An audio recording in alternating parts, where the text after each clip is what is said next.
నువ్వేనా రుద్రయ్య గారి భద్రయ్యవు? నువ్వేనా బాస్ అనబడే కేసువి? అవును. ఏమిటి అలా చూస్తావు? నీ పేసు చూస్తుంటే ఎక్కడో చూసిన ఇంకో పేసు గుర్తుకొస్తోంది. ఏ ఫేస్? జూలో చూసిన చింపాంజీ పేసు. పంగలకర తీసుకుని పొట్టలో పొడిచిన. ఎలాగ మావా? చూపించవా చూపించవా? చూపించమంటావుంటే నా రత్తి చూపించమంటా. నాతో మాట్లాడతావు? నేనెవరో తెలుసా? నేనెవరినో తెలుసా? భద్రాచలం తాలూకా క్షుద్రాయపాలెంలో హత్యలు చేయటమే నిత్య కృత్యంగా పెట్టుకున్న భాద్రపద రుద్రయ్య గారి అబ్బాయి భద్రయ్యనే. నా పేరు వింటేనే జైలు గట్లు తెరుచుకుంటాయి, గూండ్లాల గుండెలు ఆగిపోతాయి, రౌడీలు దౌడు తీస్తారు. నా యాల ఎవడైనా నాతో పెట్టుకున్నాడంటే కోడిమడ వచ్చినట్టు వచ్చి తలకాయ లసక్కన కత్తిరించేస్తా. ఎలాగ మావా? చూపించవా చూపించవా? పీక కత్తిరించేస్తా. వద్దు రుద్రయ్య గారు, భద్రయ్య గారు, ఆ పని చేయొద్దు. మీరు చెయ్యగలరు అని నాకు తెలుస్తూనే ఉంది. లేదు మావా, లేదు మావా, నాకు చూడాలనుంది. అవును, మరి నీకు చూడాలనే ఉంటుందమ్మా. ఎందుకంటే ఆయన కోడి మెడలాగా ఉంచి కసక్కన నరికేది నీ మెడ కాదుగా, నా మెడ. అందుకని నీకు బాగా చూడాలనే ఉంటుంది. నన్నేదైనా అన్నావంటే ముద్దిచ్చి గుద్దుతా. అవునే రత్తి, అది ఎట్టాగో బాసుకు చూపించు. అవునవును, అది మాత్రం చూపించు. చూపించినా? తొందరగా చూపించు. ఇదేమిటి, ముద్దొకరికి గుద్దొకరికేనా? ముద్దిచ్చి గుద్దేది ఒకరినేం చెప్పలేదుగా. అసలు ఎవరి అమ్మాయి? ఇదా నా ప్రైవేట్ సెక్రటరీ, అంటే బాడీ గార్డ్, అంటే కుడి భుజం, అంటే ఆలిన ఆలు, అంటే కాబోయే ఆలు. ఈవిడ నీ బాడీ గార్డ్? బాగానే ఉంది, కానీ ఏమిటి వేషం? పేరుకు తగదే యాసం. కత్తులు రత్తి ఎక్కడి నుంచైనా తీయొచ్చు. బాడీలో నుంచి కత్తి, ఇక్కడ కత్తి, ఇక్కడ కత్తి, ఇక్కడ కత్తి. అంతేకాదు, రత్తి కత్తిలంటే ఆటగత్తి. సూపు చూసిన బాకి సిర్ర సూటిగా గుండెల్లో నుంచి దూసుకుపోద్ది. చూపించిన అంతకంటే అదృష్టమా? ఏది చూపించు.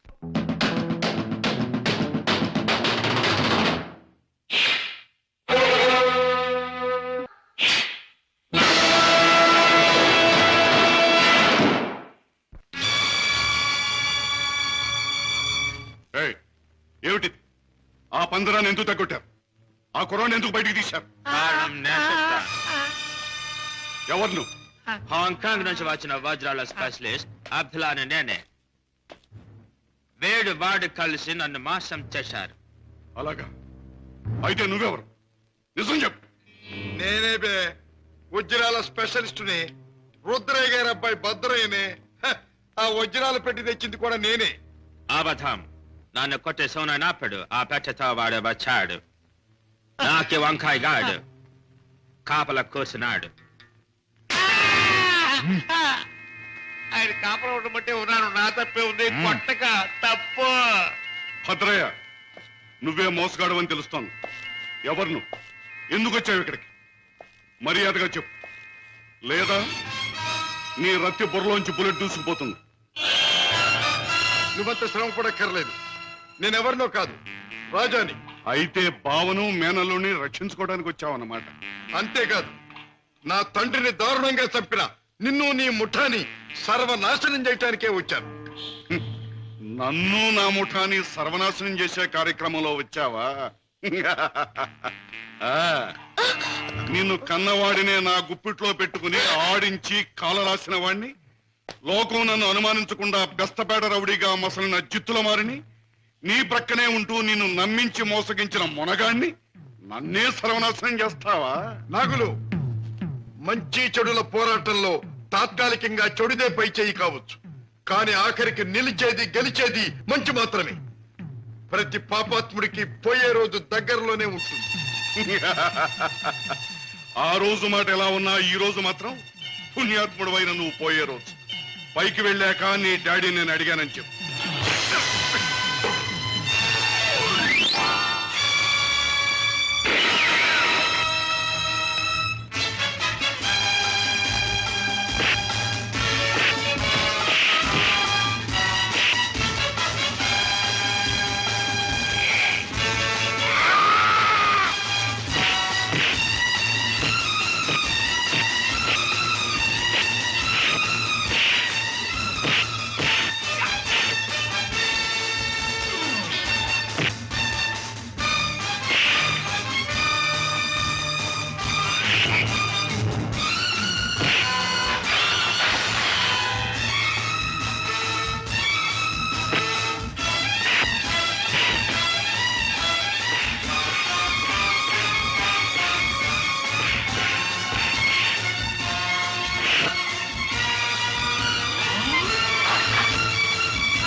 నాగులు, మా నాన్నగారిని అన్యాయంగా హత్య చేసిన నీకు ఆ భగవంతుడు తగిన శిక్ష విధించాడు.